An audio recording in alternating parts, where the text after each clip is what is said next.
আপনারা অনেকে কিভাবে আবেদন ফর্মটা পূরণ করবেন অর্থাৎ ফর্ম পূরণ এটা বুঝতেছেন না, ওই জন্য আমি বলতেছি। প্রথমে ক্রোমে বা গুগলে যে কোনো একটা ঢুকবেন, NUEMS লিখবেন, EMS লিখে চার্জ দিবেন। যে ওয়েবসাইটটা প্রথমে আসবে এটাতে ক্লিক করবেন, ভিতরে ঢুকবেন। ঢোকার পরে এখানে ক্রস এটা দিয়ে দিবেন। তারপরে এখানে আসতেছে স্টুডেন্ট লগ ইন, এখানে কয়েকটা অপশন আছে, student log in, college log in. Student log in দিব আমরা। স্টুডেন্ট লগ ইন দেওয়ার পরে হচ্ছে যে এখানে আমাদের রেজিস্ট্রেশন নাম্বার যেটা ওটা দিতে হবে। আমাদের রেজিস্ট্রেশন নাম্বার যেটা আমি দিলাম, আমারটা আমি সাবমিট, হ্যাঁ সাবমিট, ওকে।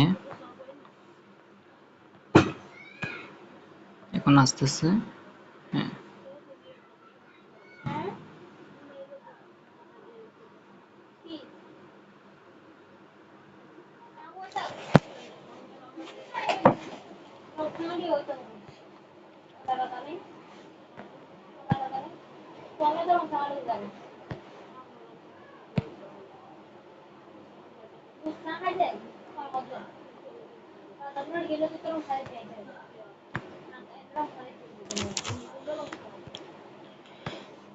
আপনারা অনেকে বুঝতেছেন না কিভাবে ফর্ম ফিল আপের জন্য অনলাইনে আবেদন করবেন। ওই জন্য আপনাদের প্রথমে গুগল বা ক্রোম যে কোনো একটাতে আসতে হবে।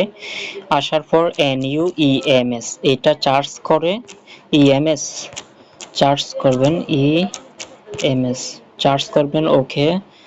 তারপর প্রথমে যে ওয়েবসাইটটা আসবে এটাতে ক্লিক করবেন।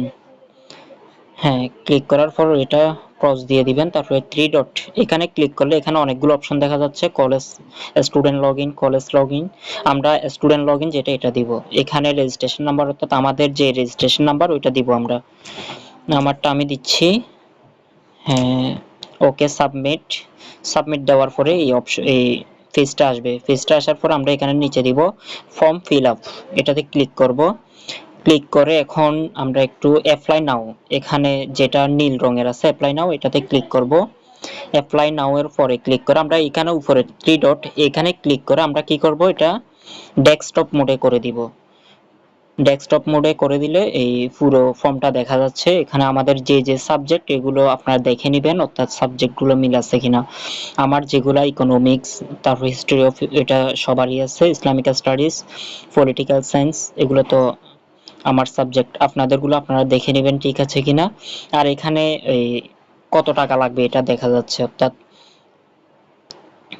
ফ্রি লাগবে এদিকে ১,৫০০ টাকা, থিওরি অফ ফ্রি অর্থাৎ প্রতি সাবজেক্টে ১৫০ করে, ১,০৫০।